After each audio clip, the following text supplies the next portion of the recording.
Hello नमस्कार साथियों, कैसे हो आप सभी लोग। आज पार्ट 2 है हमारा।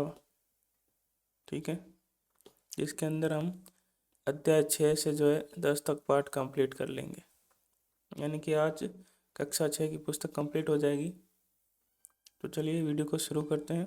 क्वेश्चन नंबर 1, भू संरचना के आधार पर राजस्थान को कितने भौतिक भागों में बांटा गया है? 3, 4, 5 और 6 इनमें से आपको बताना है। तो इसका राइट आंसर क्या होगा? ऑप्शन नंबर बी, 4 भौतिक प्रदेशों में बांटा गया राजस्थान को। दूसरा, निम्नलिखित में कौन सी पर्वतमाला विश्व की प्राचीनतम पर्वतमालाओं में से एक है? विंध्याचल पर्वतमाला, सतपुड़ा या फिर अरावली और हिमालय पर्वतमाला। तो इनमें से कौन सी हो जाएगी? ऑप्शन नंबर सी, अरावली पर्वतमाला विश्व की प्राचीनतम पर्वतमालाओं में से एक है। तीसरा है, थार मरुस्थल राजस्थान के लगभग कितने प्रतिशत भाग पर फैला हुआ है? क्षेत्र एरिया बताना है आपको। 40, 50, 61 और 75 में से क्या हो जाएगा इसका right answer? Option number C, 61% भाग पर ये फैला हुआ है। चौथा प्रश्न, थार मरुस्थल में राजस्थान की कितनी प्रतिशत जनसंख्या निवास करती है? राइट आंसर हो जाएगा इसका 10 से 30, 40 और 60 में से आपको बताना है। तो इसका राइट आंसर क्या होगा? ऑप्शन नंबर सी, 40% जनसंख्या यहाँ पर निवास करती है। पांचवा प्रश्न है, निम्नलिखित में किस कारण से थार मरुस्थल को विश्व का सबसे धनी मरुस्थल कहा जाता है? ए, सर्वाधिक क्षेत्रफल के कारण, या बी, अत्यधिक कम जनसंख्या घनत्व के कारण, सर्वाधिक जैव विविधता और जनघनत्व के कारण, या सबसे कम वर्षा के कारण। राइट आंसर क्या होगा इसका? ऑप्शन नंबर सी, सर्वाधिक जैव विविधता और जनघनत्व होने के कारण। छठा प्रश्न है, बाड़मेर, जैसलमेर, बीकानेर में स्थित रेतीले मरुस्थलीय भाग को किस नाम से पुकारा जाता है? ए, मरुकांतर, बी, भारतीय महामरुस्थल, जंगल प्रदेश या हाड़ौती का पठार। तो राइट आंसर क्या हो जाएगा आपका छठवें का? ऑप्शन नंबर बी, भारतीय महामरुस्थल, जिसे ग्रेट इंडियन डेजर्ट भी कहा जाता है। सातवां प्रश्न है, अरावली पर्वतमाला किस दिशा से किस दिशा में फैली हुई है? पहला है उत्तर पूर्व से दक्षिण पश्चिम, बी, उत्तर पश्चिम से दक्षिण पूर्व, या पूर्व से पश्चिम, या उत्तर से दक्षिण। इसका राइट आंसर सोच के आप बताइए। तो इसका राइट आंसर क्या हो जाएगा? ऑप्शन नंबर ए, उत्तर पूर्व से दक्षिण पश्चिम की ओर। आठवां, अरावली पर्वतमाला की राजस्थान में लंबाई बतानी है। ठीक है, 450, 550, 692 या 826 किलोमीटर। तो राजस्थान में इसकी लंबाई हो जाएगी आपके ऑप्शन नंबर बी, 550 किलोमीटर। अब है, अरावली पर्वतमाला राजस्थान के कुल भौगोलिक क्षेत्रफल का कितना प्रतिशत है? तो कितना प्रतिशत है? 6.89, 9%, 23% या 39%। तो इसका राइट आंसर क्या होगा? इसका राइट आंसर हो जाएगा ऑप्शन नंबर बी, 9%। अगला है, अरावली पर्वतमाला में राजस्थान की लगभग कितनी प्रतिशत जनसंख्या निवास करती है? 10, 11 या 39 से 40। तो इसका राइट आंसर क्या होगा?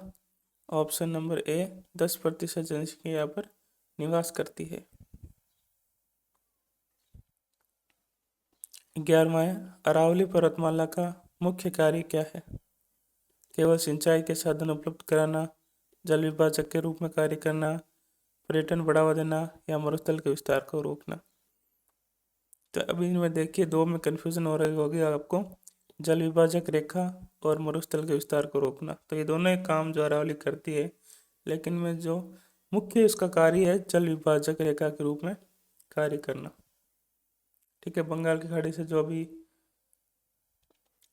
वर्षा जल आता है, बारिश आती है, उसको ही है राजस्थान की पूरी साइड बारिश करवाती है और पश्चिमी साइड को खाली छोड़ देती है। तो इसका प्रमुख कार्य क्या हो जाएगा? जल विभाजक के रूप में कार्य करना।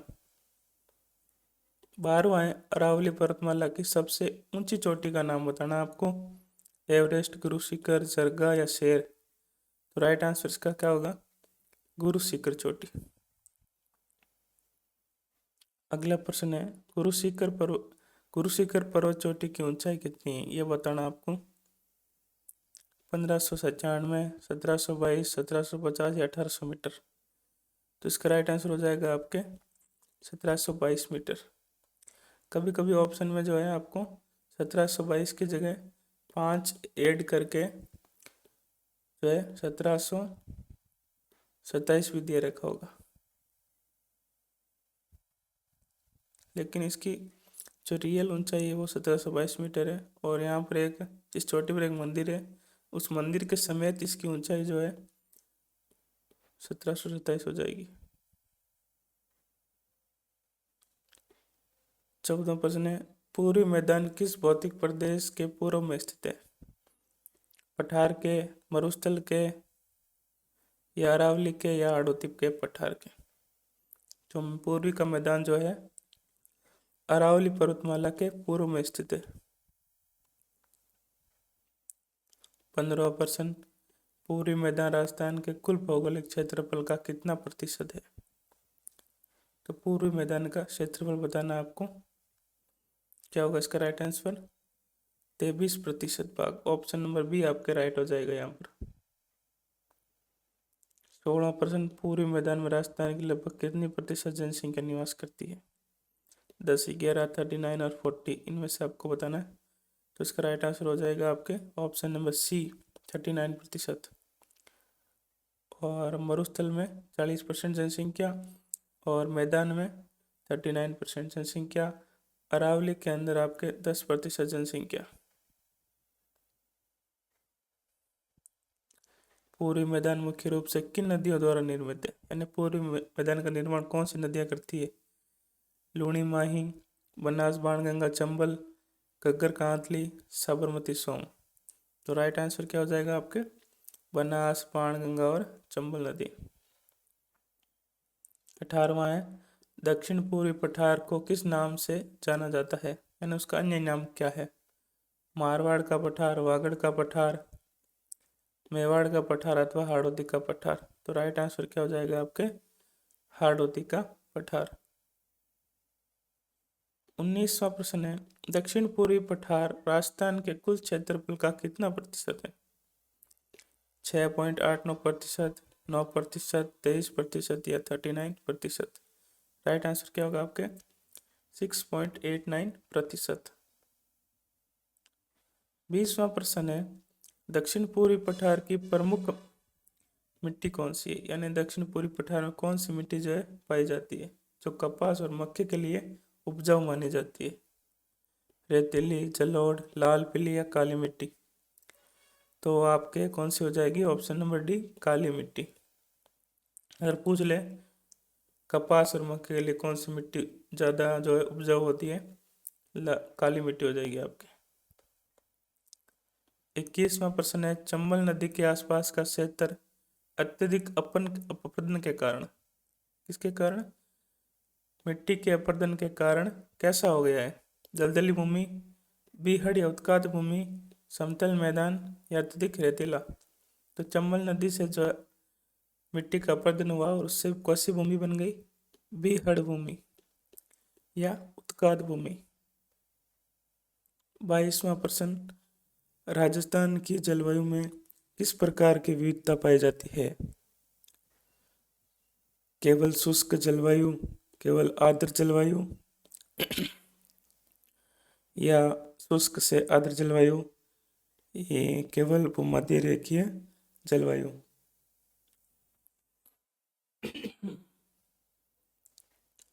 तो इसका राइट आंसर क्या होगा? ऑप्शन नंबर सी शुष्क से आर्द्र जलवायु। केवल शुष्क नहीं पाई जाती, केवल आर्द्र नहीं पाई जाएगी, भूमध्य रेखीय नहीं पाई जाएगी। यानी कि पश्चिम राजस्थान में शुष्क जलवायु और पूर्वी राजस्थान में आर्द्र जलवायु दोनों ही पाई जाएगी। मानचित्र पर समान वर्षा वाले स्थान को जोड़ने वाली काल्पनिक रेखा क्या कहलाती है? समदाब रेखा, समदाब रेखा, समवर्षा रेखा या समोच्च रेखा? क्या हो जाएगा इसका राइट आंसर? सी, समवर्षा रेखा इसका राइट आंसर हो जाएगा।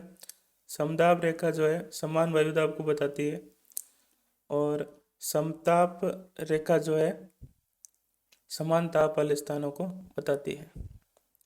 तो सी इसका राइट आंसर हो जाएगा, समवर्षा रेखा। 24वां प्रश्न है, उपजाऊ मिट्टी का रेतीली मिट्टी में परिवर्तित होना और मरुस्थल का विस्तार होना क्या कहलाता है? अपरदन कहलाता है, निक्षेपण कहलाता है, मरुस्थलीकरण कहलाता है या फिर स्थलाकृति परिवर्तन कहलाता है? ऑप्शन नंबर सी, मरुस्थलीकरण इसका राइट आंसर हो जाएगा। 25वां और अंतिम प्रश्न है, शब्दावली के अनुसार अपरदन का क्या अर्थ है? अपरदन का अर्थ बताना है। केवल पानी द्वारा मिट्टी का उपजाऊ होना, जल या पवन द्वारा मिट्टी का कटाव होना, वर्षा का समान वितरण या नई मिट्टी का निर्माण होना। तो अपरदन का मतलब क्या हो जाएगा? बी, जल और पवन के द्वारा मिट्टी का कटाव होना क्या कहलाएगा? अपरदन। तो अब चलते हैं लेसन नंबर 7 पर। अब अध्याय 7, जल संसाधन और संरक्षण। पहला प्रश्न है, जल के समस्त स्रोत जिनका उपयोग पेयजल, सिंचाई और उद्योग में किया जाता है वो क्या कहलाते हैं? भूगर्भिक संरचना, जल विभाजक, जल संसाधन अथवा अफवाह तंत्र। तो इसका राइट आंसर क्या होगा? जल संसाधन कहलाते हैं। दूसरा प्रश्न है, धरातलीय बनावट के आधार पर किसी नदी और उसकी सहायक नदियों के द्वारा निर्मित जल प्रवाह की विशेष व्यवस्था को क्या कहते हैं? संरक्षण प्रणाली, अफवाह तंत्र, भूगर्भिक संरचना और जल चक्र। तो नदियों के द्वारा निर्मित जल प्रवाह को हम क्या कहेंगे? अफवाह तंत्र। तीसरा प्रश्न है, दो अफवाह क्षेत्र के मध्य की उच्च भूमि जो वर्षा जल को विभिन्न दिशाओं में विभाजित करती है, यानी कि एक उच्च भूमि जो जल को दो दिशाओं में बांट देती है, उसको क्या कहते हैं? भूगर्भिक रेखा, जल संग्रह रेखा, जल विभाजक रेखा अथवा प्रवाह प्रणाली। तो इसको हम कहेंगे सी, जल विभाजक रेखा। राजस्थान में जल विभाजक रेखा का कार्य कौन सी पर्वतमाला करती है? विंध्याचल, सतपुड़ा, अरावली और हिमालय में से बतानी है। ऑप्शन नंबर सी राइट हो जाएगा, अरावली पर्वतमाला। पांचवा है, राजस्थान के अफवाह तंत्र को मुख्य रूप से कितने भागों में बांटा गया है? 2, 3, 4 और 5। तो राजस्थान के अफवाह तंत्र को जो है 3 भागों में बांटा गया है। छठा प्रश्न है, बनास, काली सिंध और पार्वती नदियां अंततः किस नदी में प्रवाहित होकर बंगाल की खाड़ी तक अपना जल पहुंचाती है? यानी बनास, काली सिंध और पार्वती नदियां किस नदी में मिलती है? माही, यमुना, लूणी और चंबल नदी। तो इनमें से आपको बताना है। तो इसका राइट आंसर हो जाएगा, चंबल नदी में मिलती है। फिर चंबल नदी आपके जो है यमुना में मिलती है और यमुना नदी गंगा में और गंगा बंगाल की खाड़ी में मिल जाती है। सातवां है, निम्नलिखित में कौन सी नदी अरब सागर का प्रवाह तंत्र का भाग नहीं है? लूणी, माही, पश्चिमी बनास और काली सिंध। कौन सा होगा राइट आंसर इसका?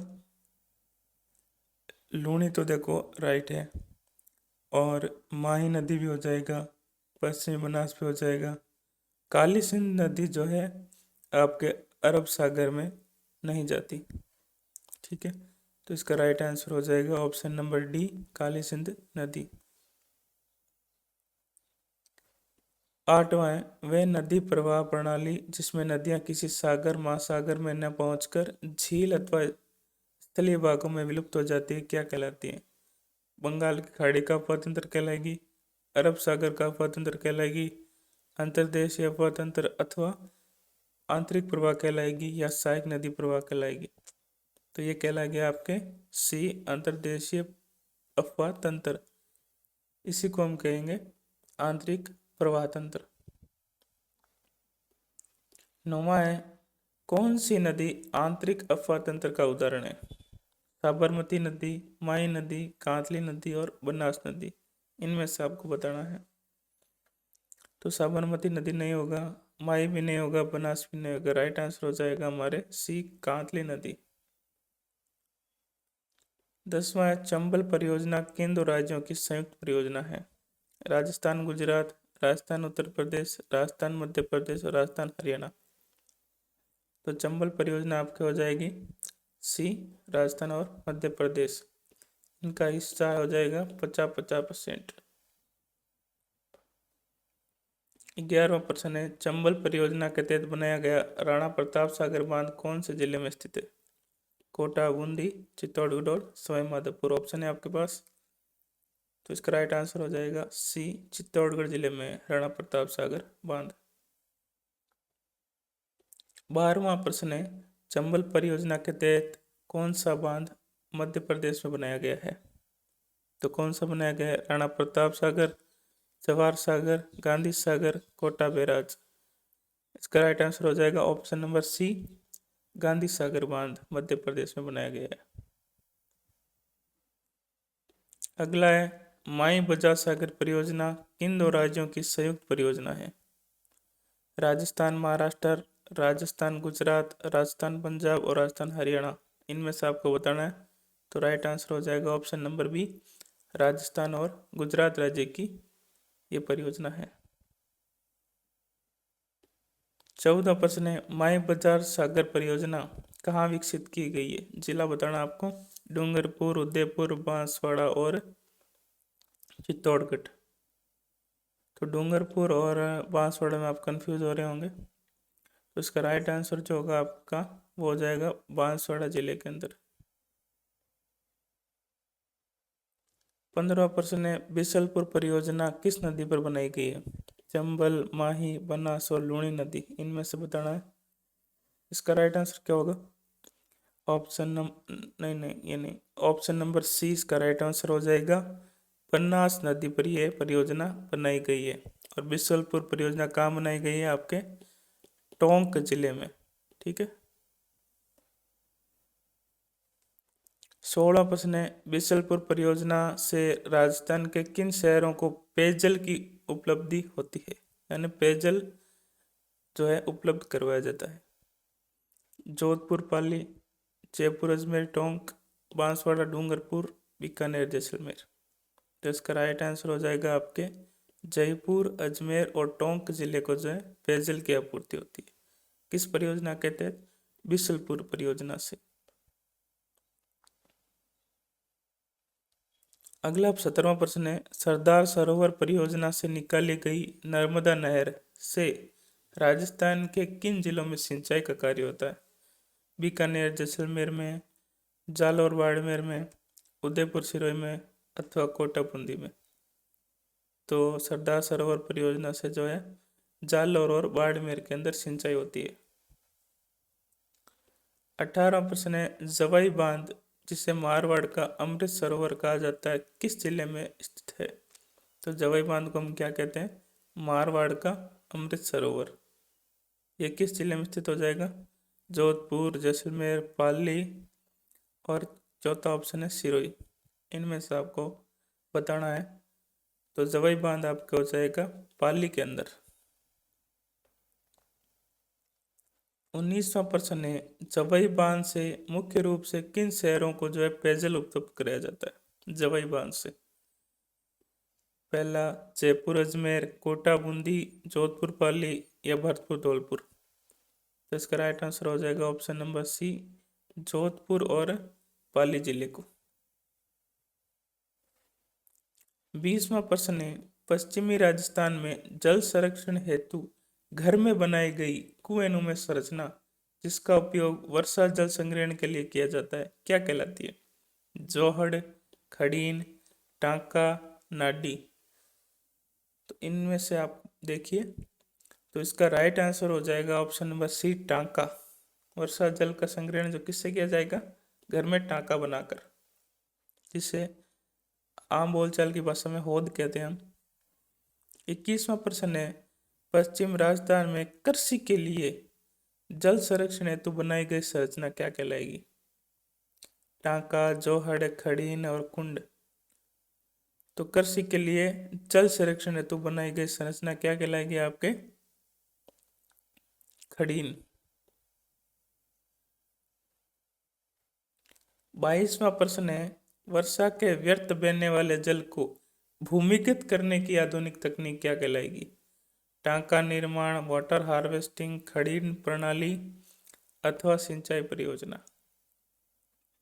तो भूमिगत करने की आधुनिक तकनीक का नाम होगा वाटर हार्वेस्टिंग। 23वां प्रश्न है, रूफ टॉप जल संचयन विधि में वर्षा के जल को कहाँ इकट्ठा किया जाता है?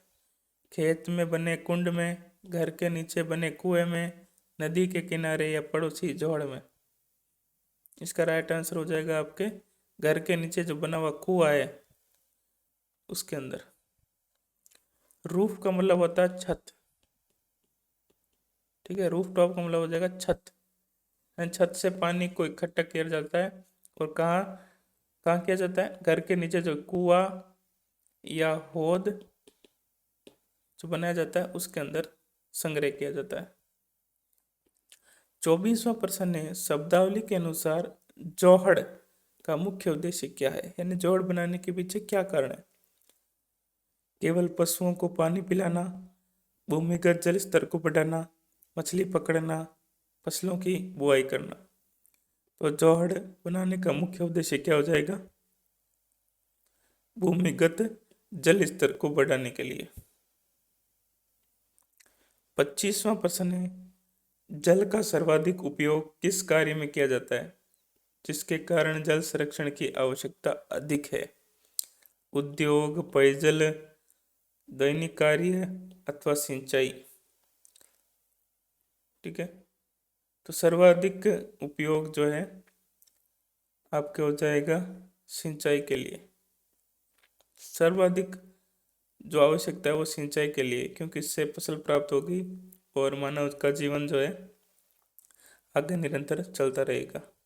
बाकी आप उद्योग के लिए और दैनिक कार्य के लिए तो नॉर्मल बात है, पेयजल के लिए भी पानी की आवश्यकता है और सिंचाई के लिए भी आवश्यकता है। लेकिन यहाँ इस प्रश्न के अनुसार जो इम्पोर्टेंट बात होगी वो होगी सिंचाई हेतु। तो पार्ट कंप्लीट हो चुका है, आगे हम पढ़ रहे हैं पार्ट नंबर 8। Part number 8।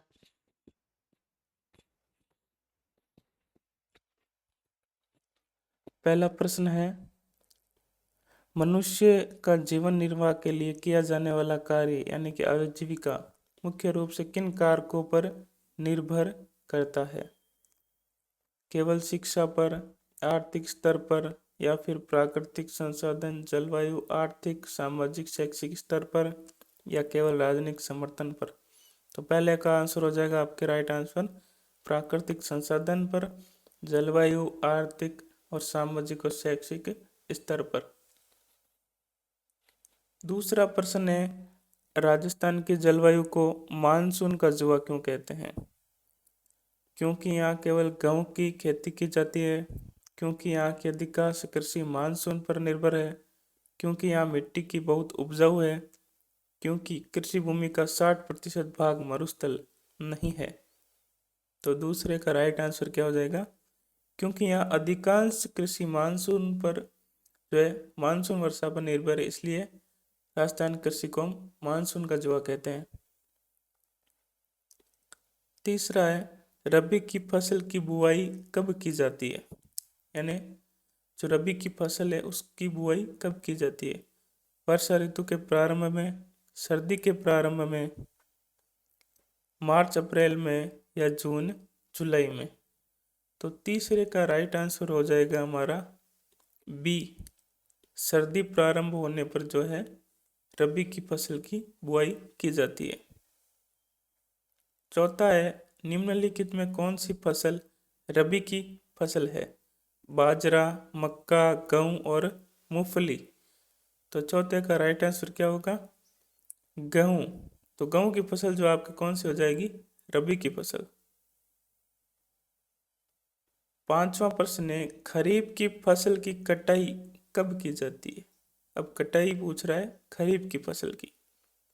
तो पांचवे का आप देखिए, गर्मी प्रारंभ होने पर, शीत ऋतु प्रारंभ होने से पहले, मार्च अप्रैल में या जून जुलाई में। तो पांचवे का राइट आंसर क्या हो जाएगा? ऑप्शन नंबर बी, शीत ऋतु के प्रारंभ होने से पहले हम खरीफ की फसल की कटाई कर लेते हैं। तो अभी सर्दी प्रारंभ होने वाली है और सामान्यतः जो है खरीफ की फसल अभी कटाई हो रही है। छठा प्रश्न है, निम्नलिखित में कौन सी फसल खरीफ की फसल नहीं है? ज्वार, बाजरा, चना और कपास में से बताइए। छठवें का राइट आंसर हो जाएगा आपके चना, ये रबी की फसल है। सातवां प्रश्न है, जायद की फसल मुख्य रूप से किस अवधि में ली जाती है? जनवरी से मार्च, अक्टूबर से दिसंबर, या मार्च अप्रैल से जून जुलाई तक, या जुलाई से सितंबर तक। तो इसका राइट आंसर क्या हो जाएगा सातवें का? ऑप्शन नंबर सी, मार्च अप्रैल से लेकर जून जुलाई तक ये फसल ली जाती है। आठवां प्रश्न है, जायद की फसलों का उदाहरण बताना है। गेहूं, जौ, बाजरा, मूंग, तरबूज, ककड़ी या सरसों, चना। तो जायद की फसलों का कौन सा उदाहरण होगा इसमें से? आठवें का सी, तरबूज और ककड़ी। नौवां है, राजस्थान में कृषि कार्य में सहायक प्रमुख साधन क्या है? कृषि कार्य में सहायक प्रमुख साधन क्या है? केवल रासायनिक खाद, कुएं, नलकूप, नहरें, तालाब, केवल उन्नत बीज, या पवन चक्कियां। तो नौवे का राइट आंसर हो जाएगा ऑप्शन नंबर बी, कुएं, नलकूप, नहर और तालाब, जिससे सिंचाई होगी और कृषि का कार्य होगा। 10वां प्रश्न है, राजस्थान के 60% भूभाग पर मरुस्थल होने के बावजूद यहाँ के लोग जो हैं पशुपालन क्यों करते हैं? पशुपालन में पानी की आवश्यकता बहुत कम होती है। पशुपालन कृषि के साथ साथ आय का साधन है, केवल दूध उत्पादन के लिए, केवल ऊँट रखने के लिए। तो 10वें का राइट आंसर हो जाएगा बी, क्योंकि पशुपालन कृषि के साथ साथ आय का साधन है। ठीक है। 11वां प्रश्न, 20वीं पशुगणना के अनुसार राजस्थान में सर्वाधिक संख्या किस पशु की है? गाय की, भैंस की, बकरी की, भेड़ की, इन चार में से आपको बताना है। 11 का राइट आंसर क्या हो जाएगा? राजस्थान में सबसे ज्यादा जो संख्या है वो किस पशु की हो जाएगी? 11वें का सी, बकरी की संख्या सर्वाधिक है। 12वां प्रश्न है, ऊंट को राजस्थान का राज्य पशु कब घोषित किया गया? 10, 14, 18 और 20 में से आपको बताना है। तो 12वें का राइट आंसर हो जाएगा आपके 2014 के अंदर। 13वां प्रश्न है, राजस्थान को खनिजों का अजायब घर क्यों कहा जाता है? यहाँ केवल इमारती पत्थर मिलते हैं, 82 प्रकार के छोटे बड़े खनिज उपलब्ध हैं, केवल कोयला और पेट्रोलियम मिलता है, खनिजों का निर्यात नहीं होता। तो 13वें का राइट आंसर क्या हो जाएगा कि 82 प्रकार के छोटे बड़े खनिज यहाँ उपलब्ध है, इसलिए राजस्थान को क्या कहते हैं? खनिजों का अजायब घर। 14वां प्रश्न है, निम्नलिखित में कौन सा खनिज ईंधन खनिज है? रॉक, फॉस्फेट, जिप्सम, पेट्रोलियम या संगमरमर। तो 14वें का राइट आंसर क्या होगा? पेट्रोलियम। 15वां प्रश्न है, राजस्थान में कौन सा ऊर्जा का संसाधन सबसे अधिक पाया जाता है? जल विद्युत, पवन ऊर्जा, सौर ऊर्जा या परमाणु ऊर्जा। तो 15वें का क्या होगा सही आंसर? ऑप्शन नंबर सी, सर्वाधिक सौर ऊर्जा जो है उपलब्ध है। 16वां प्रश्न है, निम्नलिखित में किस खनिज के उत्पादन में राजस्थान का भारत में लगभग एकाधिकार है? तो ऐसा खनिज बताना है जिसमें राजस्थान का एकाधिकार है। तांबा टंगस्टन में, सीसा जस्ता चांदी संगमरमर में, अभ्रक और चूना पत्थर में, पेट्रोलियम और कोयले के अंदर। तो 16वें का राइट आंसर हो जाएगा हमारा सीसा जस्ता चांदी और संगमरमर में राजस्थान का क्या हो जाएगा? एकाधिकार। 17वां प्रश्न है, राजस्थान में खनिजों की उपलब्धता को देखते हुए किस प्रकार के उद्योग की स्थापना को प्रोत्साहन किया जा रहा है? हस्तशिल्प उद्योग को, कृषि आधारित उद्योग को, खनिज आधारित उद्योग को या सूचना प्रौद्योगिकी उद्योग को। तो 17वें का राइट आंसर हो जाएगा जो खनिज आधारित उद्योग है उनको जो है प्रोत्साहित किया जा रहा है। 18वां प्रश्न है, मरुस्थलीय राजस्थान में सर्वाधिक बोया जाने वाला खाद्यान्न कौन सा है? पश्चिमी राजस्थान की बात की जा रही है, वहां पर कौन सा खाद्यान्न सर्वाधिक बोया जाता है? 18वें का राइट आंसर हो जाएगा बी, बाजरा। 19वां प्रश्न है, राजस्थान में अवैध बजरी खनन से किस प्रकार की समस्या बढ़ रही है? सड़कों का टूटना, पर्यावरण प्रदूषण, कृषि उपज में कमी या पर्यटन पर्यटन का ह्रास। 19वें का आपका राइट आंसर होगा ऑप्शन नंबर बी, पर्यावरण प्रदूषण। 20वां प्रश्न, अवैध खनन से अरावली पर्वतमाला पर क्या गंभीर पर्यावरणीय दुष्परिणाम हो रहे हैं? नदियों में जल स्तर का बढ़ना, पहाड़ियों का पूरी तरह गायब हो जाना, अधिक वर्षा का होना, वन्य जीवों की संख्या में वृद्धि होना। तो 20वें का क्या होगा? ऑप्शन नंबर बी, जो अरावली की पहाड़ियाँ वो पूरी तरह से गायब हो रही है और जिसके दुष्परिणाम भी हमारे सामने आएंगे कि जो है मरुस्थल को अरावली रोक नहीं पाएगी, ठीक है, वर्षा ठीक से नहीं होगी या अत्यधिक हो जाएगी या फिर कम होगी। इस ऐसे दुष्परिणाम हमको देखने को मिलेंगे। 21वां प्रश्न है, शब्दावली के अनुसार अतिवृष्टि का क्या अर्थ है? बहुत कम वर्षा होना, अत्यधिक गर्मी, अत्यधिक वर्षा या बहुत अधिक सूखा। तो अतिवृष्टि का अर्थ है सी, अत्यधिक वर्षा होना। 22वां प्रश्न है, शब्दावली के अनुसार निर्यात का अर्थ क्या है? देश में माल मंगाना, देश से माल बाहर अन्य देशों में भेजना, माल का संग्रह करना या माल का घरेलू वितरण।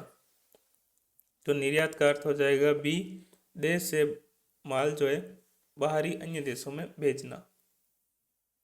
23वां प्रश्न है, राजस्थान में कृषि पशुपालन खनन के अतिरिक्त आर्थिक विकास के साथ साथ किस क्षेत्र में कार्य करने वालों की संख्या बढ़ी है? यानी कृषि, पशुपालन और खनन के अतिरिक्त जो है किस क्षेत्र के अंदर लोग जो है कार्य कर रहे हैं? रक्षा क्षेत्र के अंदर, पर्यटन उद्योग और सेवा क्षेत्र में, चिकित्सा में, केवल केवल शिक्षा क्षेत्र में। तो 23वें का राइट आंसर हो जाएगा बी, पर्यटन उद्योग और सेवा क्षेत्र। यानी कृषि, पशुपालन और खनन के अतिरिक्त पर्यटन उद्योग और सेवा क्षेत्र में भी लोग यहाँ पे भी संख्या बढ़ रही है धीरे धीरे।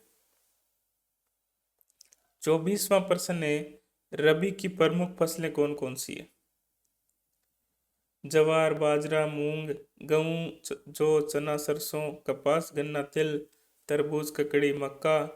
तो आपको राइट आंसर बताना है 24वें का बी, गेहूं, जौ, चना और सरसों। यह हो जाएगी आपके रबी की प्रमुख फसलें। 25वां और अंतिम प्रश्न है, राजस्थान का कितना प्रतिशत भूभाग मरुस्थल है जिस कारण अधिकांश कृषि मानसून पर निर्भर है? 40, 50, 60 और 75%। तो 25वें का आपका हो जाएगा लगभग जो है 60%, एग्जैक्ट हो जाएगा 61%। तो ये पार्ट कंप्लीट और चलते हैं तो अगले पार्ट पर। अब अगला अध्याय है 9वां अध्याय, राजस्थान में आधारभूत सेवाएं, जिसमें पहला प्रश्न है, किसी राज्य के विकास के लिए आवश्यक आधारभूत सेवाओं में निम्नलिखित में कौन सी सेवा प्रमुख है? केवल कृषि पशुपालन, केवल उद्योग खनन, चिकित्सा, शिक्षा, परिवहन, स्वास्थ्य या केवल राजनीतिक समर्थन? तो पहले का हो जाएगा सी, शिक्षा, चिकित्सा, परिवहन और स्वास्थ्य, यानी सारी सेवा जो इम्पोर्टेंट है। शिक्षा का अधिकार अधिनियम राजस्थान में किस आयु वर्ग के बच्चों को निःशुल्क और अनिवार्य शिक्षा प्रदान करता है? 5 से 12, 6 से 14, 7 से 16, 3 से 10? तो राइट आंसर हो जाएगा 6 से 14 वर्ष के बालकों को निःशुल्क शिक्षा प्राप्त होती है। 30वां प्रश्न है, 2011 की जनगणना के अनुसार राजस्थान की कुल साक्षरता दर कितनी है? 52.12, 66.11, 79.19 या डी 82.50? तो तीसरे का राइट आंसर हो जाएगा बी 66.11%। 2011 की जनगणना के अनुसार राजस्थान की पुरुष साक्षरता दर कितनी है? 52.12, 66.11, 79.19 या 85.01? तो चौथे का राइट आंसर हो जाएगा सी 79.19। 5वां प्रश्न, 2011 की जनगणना के अनुसार महिला साक्षरता दर कितनी है? 52.12, 66.11, 79.19 या 45.89%? तो 5वें में आपका ए हो जाएगा 52.12%। 6वां प्रश्न, राजस्थान में उच्च शिक्षा के लिए कौन से संस्थान विद्यमान है? माध्यमिक विद्यालय, विश्वविद्यालय, महाविद्यालय, केवल तकनीकी शिक्षा संस्थान, केवल प्राथमिक विद्यालय? तो राजस्थान में जो है आपके छठे का राइट आंसर हो जाएगा बी, विश्वविद्यालय भी हैं, महाविद्यालय भी हैं। केवल लग गए ना तो केवल नहीं होंगे, तो माध्यमिक विद्यालय भी हैं, विद्यालय, विश्वविद्यालय और महाविद्यालय भी हो जाएंगे, तकनीकी शिक्षा संस्थान भी हो जाएंगे, यानी सभी प्रकार के जो संस्थान हैं। 7वां, राजस्थान सरकार द्वारा स्वास्थ्य सेवा उपलब्ध कराने हेतु चलाई गई निःशुल्क आपातकालीन सेवा कौन सी है? 100 नंबर, 108, 101 अथवा 104? तो 7वें में कौन सा राइट होगा? बी 108 नंबर सेवा। राज्य सरकार द्वारा 108 नहीं है, 104 नहीं है, 108 है, ठीक है, करेक्शन कर लेना, 108 है। निःशुल्क सेवा आपातकालीन सेवाएं जो है किनके लिए संचालित की जा रही है? केवल सामान्य दुर्घटना के लिए, केवल वरिष्ठ नागरिकों के लिए, गर्भवती महिलाएं, बच्चे, बीमार व्यक्ति के लिए, केवल अग्निशमन सेवा के लिए? तो ये सेवा जो है गर्भवती महिलाएं, बच्चे और बीमार व्यक्ति सभी के लिए जो ये चलाई जा रही है 108। 9वां प्रश्न, आयुर्वेद, यूनानी और होम्योपैथी किस प्रकार की चिकित्सा पद्धतियां हैं?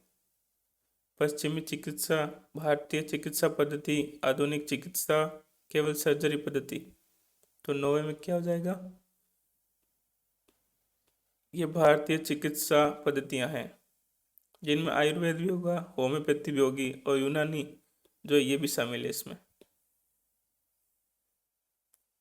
10वां प्रश्न है, सड़क परिवहन में बड़े शहरों, राज्य की राजधानी और प्रमुख बंदरगाह को जोड़ने वाले मार्ग को क्या कहा जाता है? 10वां प्रश्न, राज्य राजमार्ग, जिला सड़कें, राष्ट्रीय राजमार्ग या ग्रामीण सड़कें?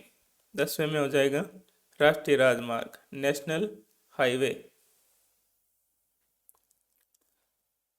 राजस्थान में सड़क परिवहन में कुल सड़कों का सर्वाधिक प्रतिशत किसका है? यानी सर्वाधिक सड़कें कौन सी है? राष्ट्रीय राजमार्ग, राज्य राजमार्ग, ग्रामीण सड़कें या जिला सड़कें? 11वें में हो जाएगा आपके सी, ग्रामीण सड़कें सर्वाधिक है। 12वां, राष्ट्रीय राजमार्ग के रखरखाव की जिम्मेदारी किसकी होती है? 12वें में राज्य सरकार की, केंद्र सरकार की, ग्राम पंचायत की या निजी कंपनियों की? तो 12वें में आपका हो जाएगा केंद्र सरकार की होती है नेशनल हाईवेज की जिम्मेदारी। 13वां प्रश्न है, राज्य राजमार्ग किसे कहते हैं? वे मार्ग जो देश की राजधानी को जोड़ते हैं, वे मार्ग जो जिले के महत्वपूर्ण कस्बों को आपस में जोड़ते हैं, वे मार्ग जो राज्य की राजधानी को जिला मुख्यालय से जोड़ते हैं, वे मार्ग जो केवल ग्रामीण क्षेत्र को जोड़ते हैं। तो 13वें में आपका हो जाएगा सी, वे मार्ग जो राज्य की राजधानी को जिला मुख्यालय से जोड़ते हैं।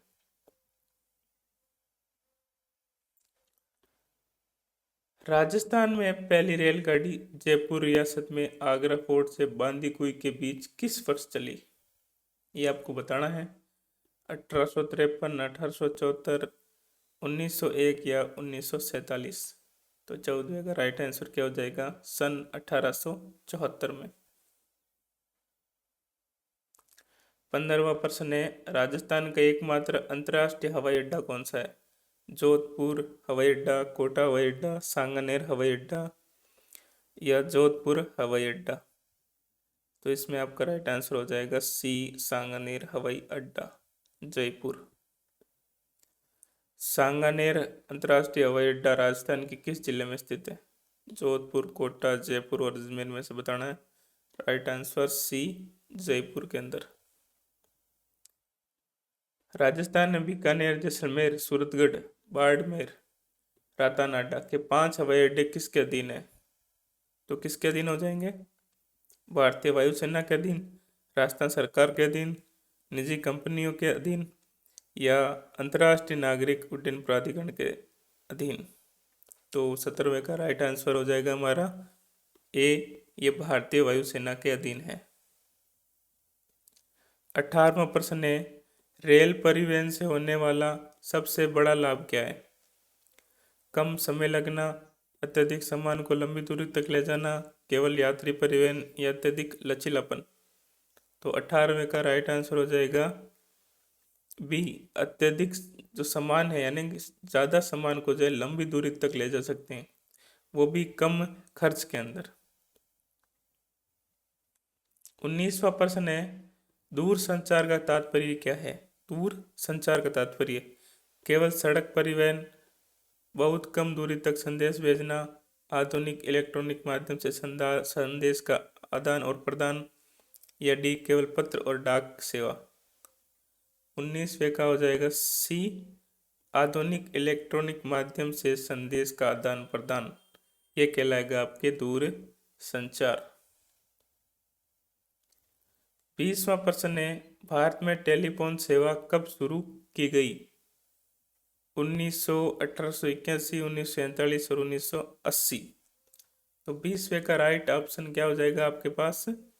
ऑप्शन नंबर बी, 1881 के अंदर।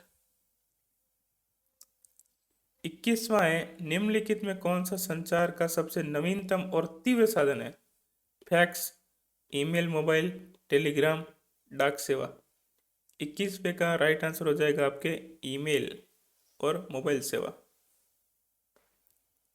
22वां प्रश्न है, बैंकिंग सेवाएं किसे कहते हैं? केवल ऋण देने वाली संस्था, धन का लेन देन, जमा करना और ऋण देना, केवल चेक जारी करने वाली संस्था, केवल विदेशी मुद्रा का विनिमय करने वाली संस्था?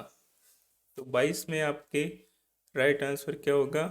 बी, बैंक जो है धन का लेन देन भी करती है, राशि जमा भी करती है और ऋण भी प्रदान करती है। 23वां है, राजस्थान में रेलवे क्षेत्रीय प्रशिक्षण केंद्र कहाँ स्थित है? रेलवे क्षेत्रीय प्रशिक्षण केंद्र कहाँ स्थित है? जयपुर, जोधपुर, उदयपुर और अजमेर? यहाँ आपको बताना है। तो 23वें का राइट आंसर क्या हो जाएगा? उदयपुर के अंदर। 24वां, ग्रामीण क्षेत्र में सड़कों का निर्माण एवं मरम्मत किसके द्वारा की जाती है? केंद्र सरकार के द्वारा, राज्य सरकार के द्वारा, राष्ट्रीय राजमार्ग प्राधिकरण के द्वारा, जिला व स्थानीय प्रशासन के द्वारा? तो 24वें का क्या हो जाएगा? डी, जिला और स्थानीय प्रशासन जो है ग्रामीण सड़कों का निर्माण और मरम्मत करती है। 25वां प्रश्न, शब्दावली के अनुसार बौद्धिक का क्या अर्थ है?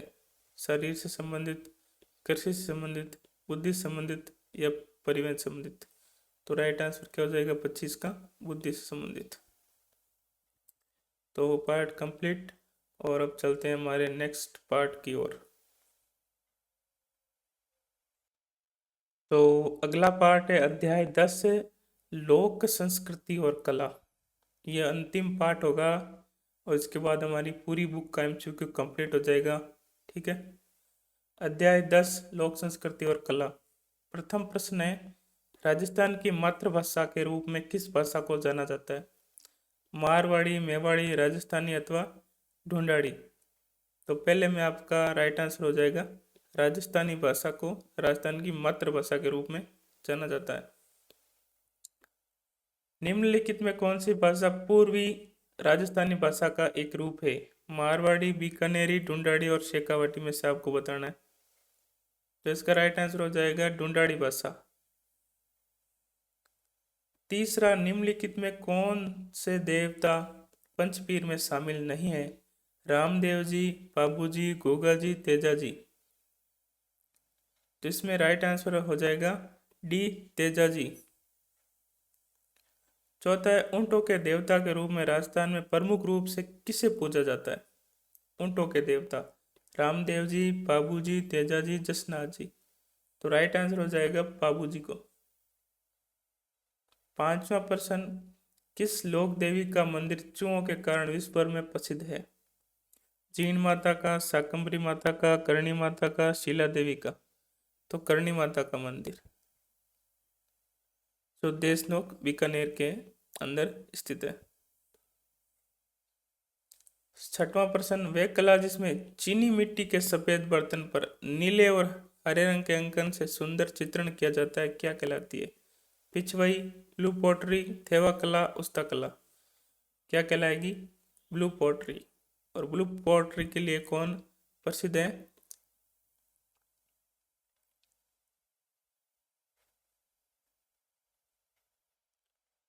आप बताइए, कौन प्रसिद्ध है ब्लू पॉटरी के लिए?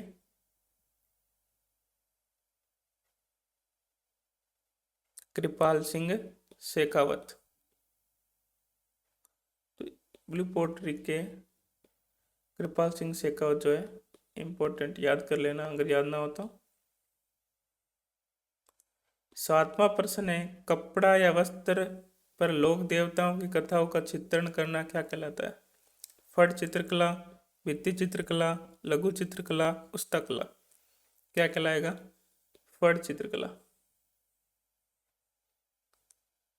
श्रीनाथ जी मंदिर नाथ द्वारा में भगवान कृष्ण की लीलाओं के दृश्य को कपड़ों पर बनाना किस कला का उदाहरण है? लघु चित्रकला, पिछवाई कला, उस्ता कला, ब्लू पोट्री? राइट आंसर हो जाएगा पिछवाई कला।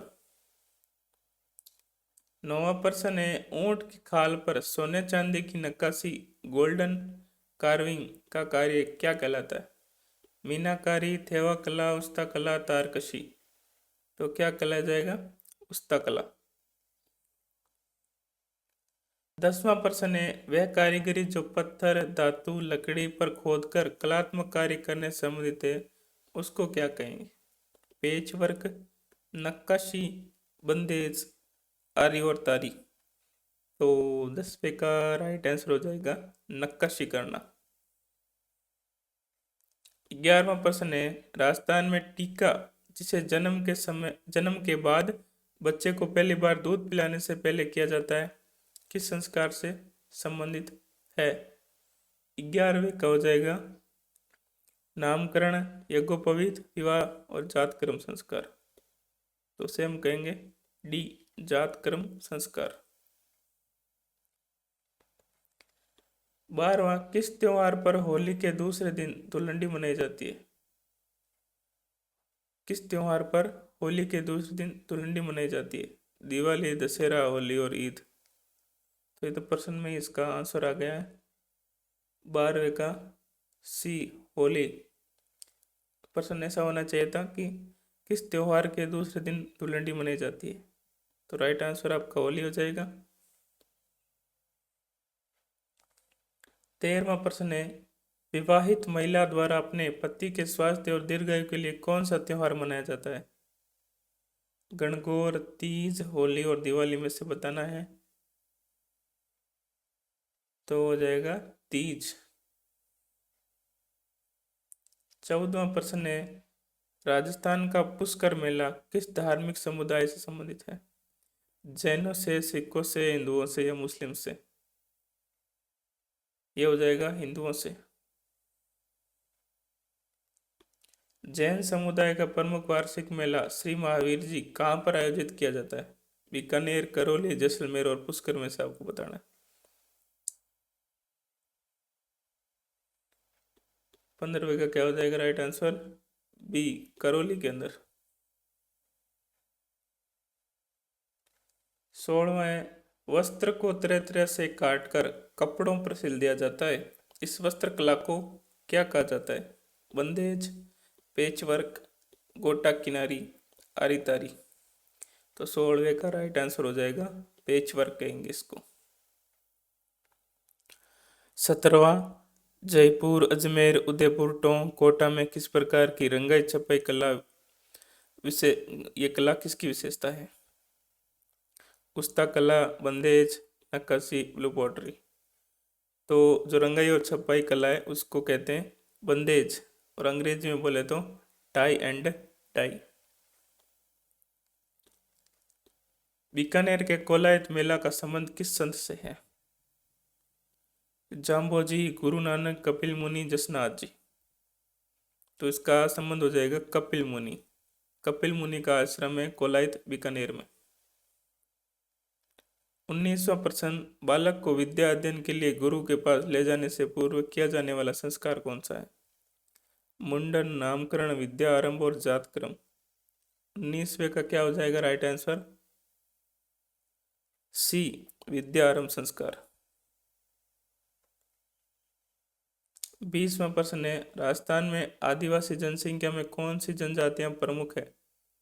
केवल भील और मीणा, भील, मीणा, सहरिया, ग्रासिया, डामोर जनजाति, केवल कंजर और सांसी जनजाति, केवल ग्रासिया और सहरिया जनजाति। तो 20वें का आपका हो जाएगा बी, राजस्थान में भील भी होंगे, मीणा, सहरिया, ग्रासिया, डामोर सभी होंगे। 21वां प्रश्न है, लाख का उपयोग किस कला या शिल्प के लिए किया जाता है? मिट्टी का बर्तन बनाने के लिए, लकड़ी पर नक्काशी के लिए, आभूषण निर्माण के लिए या ऊंट की खाल पर चित्रकारी करने के लिए। तो 21वें का हो जाएगा आभूषण निर्माण के लिए। आपको पता होगा लाख की चूड़ियाँ बनती हैं, तो वो किस में आ जाएगी? आभूषण के अंदर, श्रृंगार के सामान के अंदर। 22वां प्रश्न है, मुंडन संस्कार का मुख्य उद्देश्य क्या है? बच्चे का नामकरण करना, बालक का विकास करना, बच्चे को पहली बार घर से बाहर ले जाना, बच्चे के जन्म के बाद पहली बार सिर के बाल काटना। तो मुंडन संस्कार का उद्देश्य हो गया बच्चे के जन्म के बाद पहली बार उसके बाल काटना। 23वां प्रश्न, राजस्थान में पश्चिमी राजस्थानी भाषा का प्रमुख रूप कौन सा है? ढूंढाड़ी, मेवाती, मारवाड़ी, हाड़ौती। तो राइट आंसर हो जाएगा मारवाड़ी। 24वां है, कौन सा धार्मिक ग्रंथ के रूप में वर्णित वेद का उदाहरण है? पुराण, जागीर पट्टा, ऋग्वेद, ख्यात। यानी वेद कौन सा हो जाएगा? ऋग्वेद। 24 का सी। 25वां और इस पुस्तक का अंतिम प्रश्न, गोटे, किनारी, आरी तारी किस कला से संबंधित है? धातु कला, चमड़े का काम, वस्त्र कला, पत्थर की नक्काशी। तो 25 का राइट आंसर हो जाएगा वस्त्र कला से संबंधित है। यानी आपको पता होगा कि गोटा, किनारी, आरी तारी ये कार्य किया जाता है वस्त्रों पर, इसलिए कौन सा हो जाएगा? वस्त्र कला। तो हमने पाठ और पूरी पुस्तक आज कंप्लीट कर लिए। उम्मीद है वीडियो आपको पसंद आया होगा। अगर पसंद आया तो चैनल को लाइक कर देना, शेयर कर देना, सब्सक्राइब कर देना, ठीक है। और इन 2 वीडियो को बनाने में बहुत ज़्यादा मेहनत लगी है दोस्तों, और आगे भी जो हमारी क्लासेस चालू रहेगी, ठीक है। तो धन्यवाद, नमस्कार, मिलते हैं एक नए वीडियो के साथ।